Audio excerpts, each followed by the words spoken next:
Hey everybody! Happy New Year! Welcome back to the channel. My name is Janet, if you don't already know.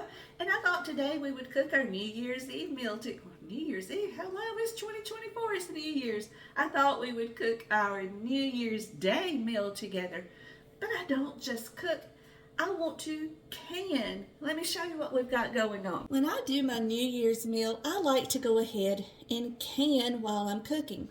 That way, I have what I need for the day done, plus all the extras are in jars for the rest of the year. Or, just until we use those up.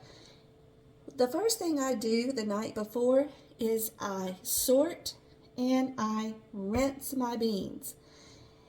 And I soak them overnight. And as you can see, I need to drain the water off of these.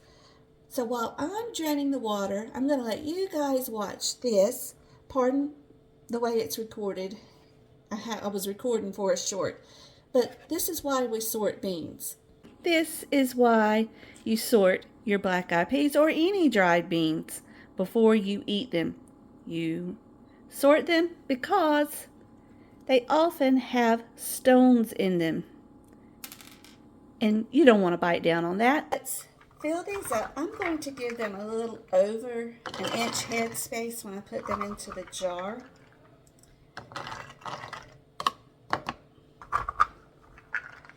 Now, some people I have heard, and it's disturbing to me, say that you don't need to sort these beans because they've never found a rock. Well, y'all, I did 2 1-pound bags, and I only found 1 pebble. But you know what?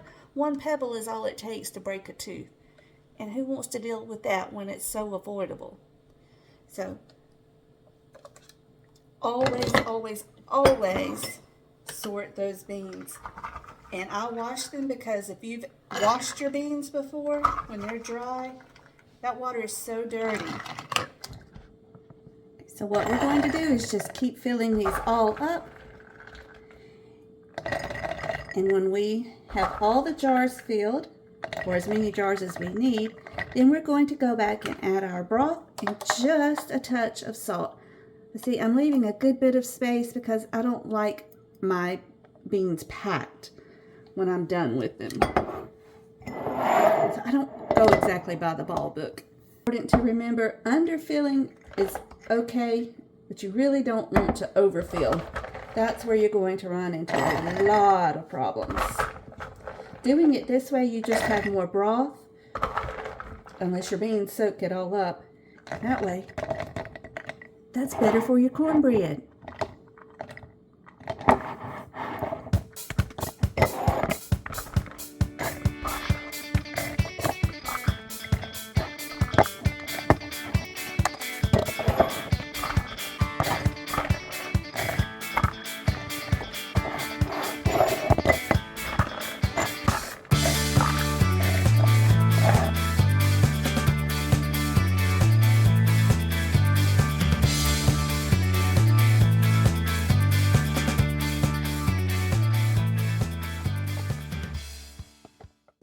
Okay, now we're going to give everybody about a 1/4 teaspoon of salt. Make that a scant 1/4 teaspoon because the beef broth seasoning that we're going to use is salty, so you don't want to oversalt these. In fact, I'm not even filling up the 1/4 teaspoon measure.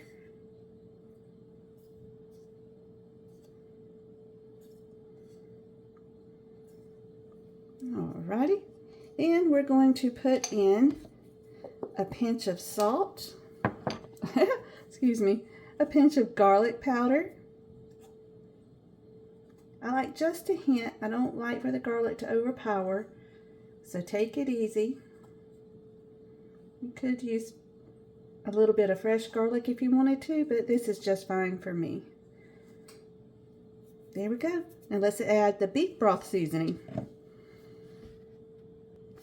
This is my favorite kind to use in my dried beans, but I also use the Orrington Farms powdered beef broth and seasoning. So with this, I do about a rounded teaspoon in each jar, like that. And you might as well go ahead and have something to help you get it out. Yep.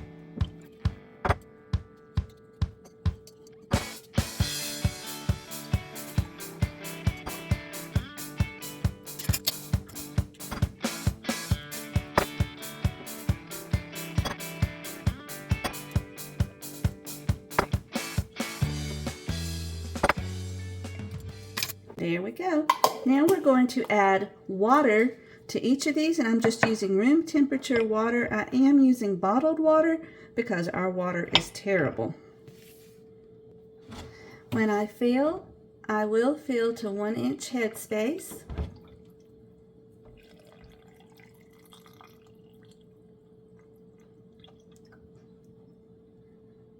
The slower you fill, the less air bubbles you will have. But we're going to go back and debubble just to make sure all the air bubbles are out, so that's not that big of a deal.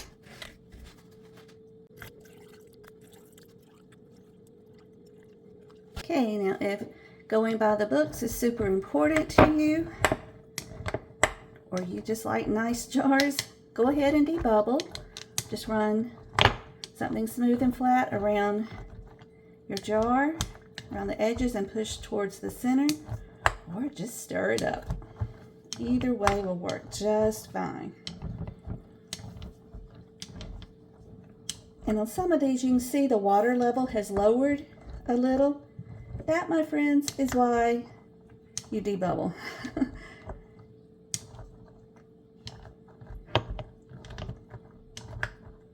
And when it does that, when you're done debubbling your jars, go back and readjust the headspace by adding just a little bit of water to fill them back up to the proper headspace. Sorry about the noise. Okay, this part is super important. I don't ever recommend leaving it out on purpose, because this is a huge reason that lids will fail. If you don't wipe these rims clean, and you have something on there, even little 1 or 2 grains of salt will keep your jar from sealing. So get them good and clean, and then you are nearly done. All that's left is to seal them up and put them in the canner. Okay, I just got my lids washed, and some people would say, why in the world are you canning on New Year's Day? Well, there's a little superstition that goes around, and they ask that because they're saying you shouldn't cook, you shouldn't clean, you shouldn't do this or that. Anything you don't want to find yourself doing in the new year, you shouldn't be doing on New Year's Day, because you'll have to do that the rest of the year. Well, you know what? Praise God, I'm going to cook and clean as much as I can. I don't believe in superstitions, but if I did, thank you, Lord, that I have a family that I can cook and clean for. Not everybody is that privileged. Oh, I need to pull out 2 more lids. Mary, I'm going to have to pull out 2 more of my 4-jar lids. So as I was saying, I had to get those washed real quick. You know, not everybody is blessed to have a family at home to cook or clean for. Not everybody's even blessed to have a home. I'm grateful for each one of those, and I thank the Lord for them. I started out my night last night at midnight reviewing last year, which by all accounts was not so pretty in the least. But you know what was pretty in that year? The beauty of God's love and His blessings and His taking me through it. And I'm so thankful. I'm so thankful for my God, who is so faithful. So with these jars, you're just going to... That lid's not letting me cooperate. Probably should go get another one. That's all right. We'll eat this one if it doesn't seal right. There we go.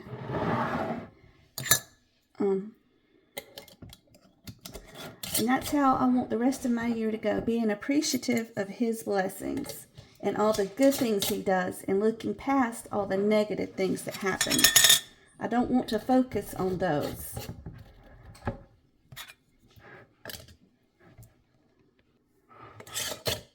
Alright, so there we go. We've got all our lids sealed.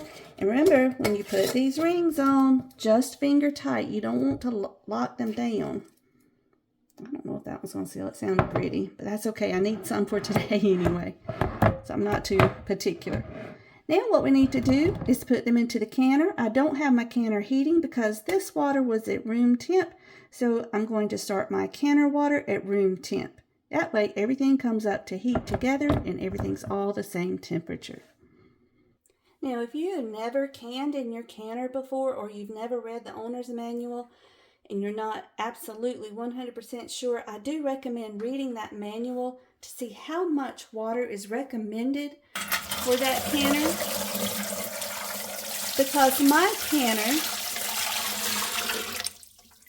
in the owner's manual, it says to fill this to 2.5 to 3 inches of water before you add your jars. So I keep this clear ruler in here to watch my water level as I fill it.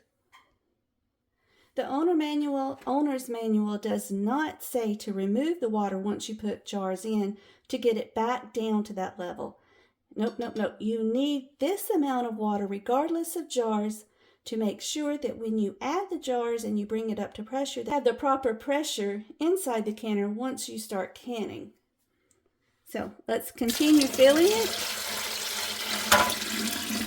And you can't read that if it's fallen over. So we're at 2 inches now.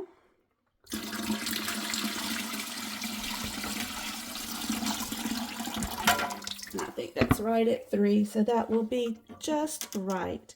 Yep, right at 3. So now we're going to add the jars. If the water comes up over the jars, not a worry, that's okay. Make sure you have this rack in the bottom.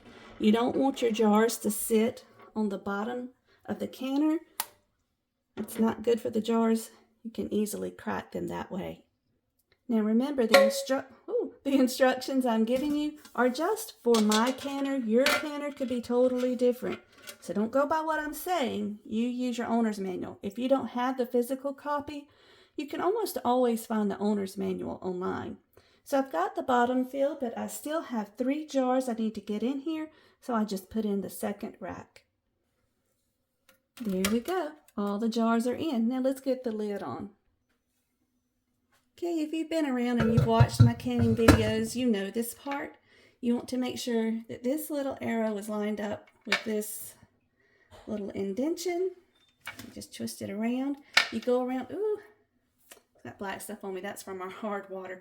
Just go around and make sure that you have a good or close enough even space all the way around. You don't want it real narrow on one side and real wide on the other side. And once it looks good to you, then you evenly lock it up, lightly lock it on opposite sides, and go back and recheck your spacing. And if it still looks good, then lock it down all the way.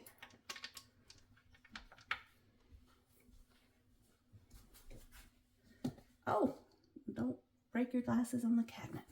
Okay, looks good. Let's lock it down evenly as best we can. And just hand tight. You don't want to crank it down with a wrench or anything. All right, and don't be alarmed when canning is over if you realize one of these or several of them are a little loose. That's just going to happen. Just leave it be and let it do its thing. All right, so now we're going to turn the temperature on.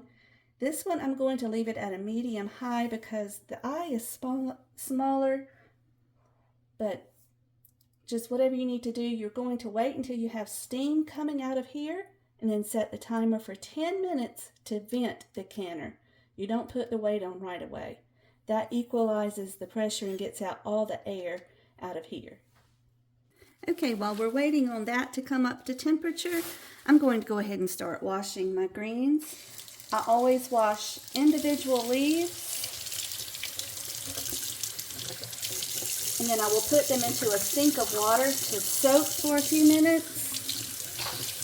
And I don't stop there. I put them into a clean sink of water to soak again before I ever cook them. So, one more thing I wanted to tell you about starting out this new year. I've been praying with a friend for a miracle for one of her family members. Well, we were just praying for God to move, period. But she called me not too long ago and told me that God gave that family member a miracle. Now, that's not my miracle in my story, other than the fact that I've been praying hard since she told me about the situation. If you want to know the whole story, go visit Mary Love Country Living. I'm sure she's going to tell about it, because she said something like that, the whole world's going to hear about it if she can help it.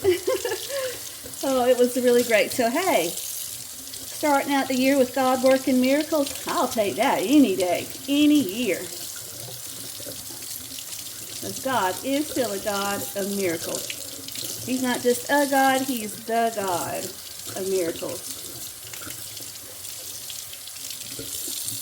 I normally can my greens for New Year's and the rest of the year, but this year I could only find a couple of small bundles of greens, so I'm not canning them, I'm just cooking them. But if you will look right here in the, where's my finger? In the right hand corner, I will try to link a video there. If I don't have one linked there, look down in the comments, or not the comments, but in the description below, and I will try to link either the video or my blog post of how I do my collards. And it doesn't have to be collards, it can be any greens, any leafy greens like mustard or turnip. So you're not tied just to collards. Speaking of turnips, I forgot I bought a little bunch of turnips because the mustard greens didn't look so hot and there were so few of them. Okay, sorry about that noise. Alyssa is finishing up the greens. I am going to chop the sweet potatoes and get those cooking for the sweet potato souffle. And so many of our components for our meal will be done by the time we're done canning. Alrighty, loves. We've got steam coming out of here. You won't always see it, but if you hear it and you feel it, oh, I got in so much trouble by one of my YouTube friends for putting my hand over this. Y'all, I've done this enough. I know where to put my hand. I'm not going to burn it. But if you can feel steam coming out of there, go ahead and start your timer for 10 minutes. Okay, and just so we're clear, no, I'm not telling you to do this, but I'm telling you, if you can see it and you can hear it, there's steam coming out. It doesn't have to blow like a steam stack in Texas. See that? There is steam coming out of there, so you're good. And if you're afraid to burn your fingers off, even if you're not afraid to burn your fingers off, don't do what I did. Just do what I'm telling you. Just know there's steam coming out, and let's set that timer.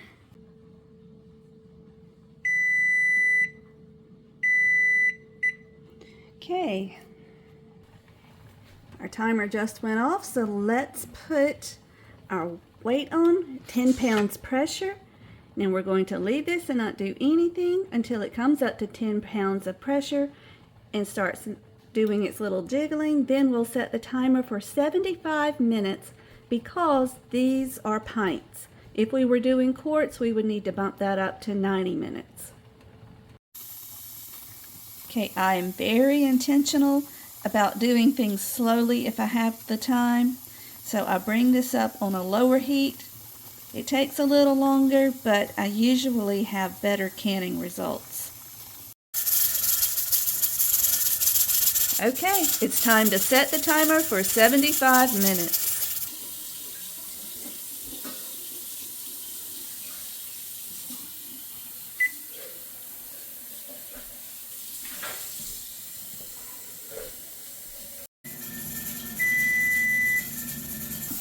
Okay, let's turn off the timer. Sorry about the football game in the back. It's New Year's Day and the guys are watching football. So I'm just going to turn this off and let this come down to 0 pressure. And then we'll give it a few minutes and remove the weight. Okay, when my canner comes down to 0 pressure and the needle's resting on the metal peg, I leave it for about 10 minutes before I take the weight off. So I'm going to give it a few minutes and then take the weight off, and then we'll loosen up the lid. Okay, I've got the weight off and I've got the locks undone. So now I'm going to put pot holders under the edges. Once I pop it open, make sure you open it away from you so you don't get burned with steam. And then we'll let a lot of that steam escape for about 5 minutes, 10 minutes, and we'll be ready to take the jars out.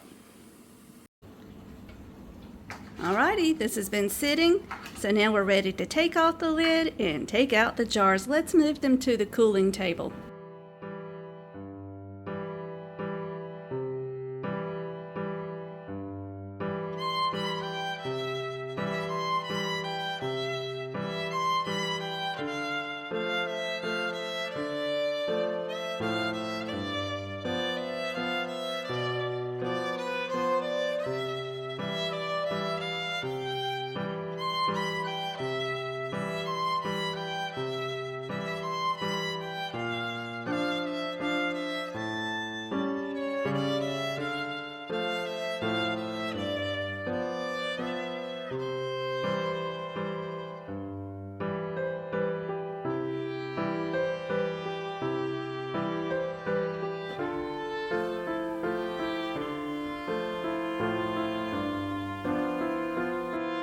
Thank you so much for joining me, my sweet friends. You know I love it when you come and spend a few minutes with me. So until we meet again, may you be blessed. Love you guys.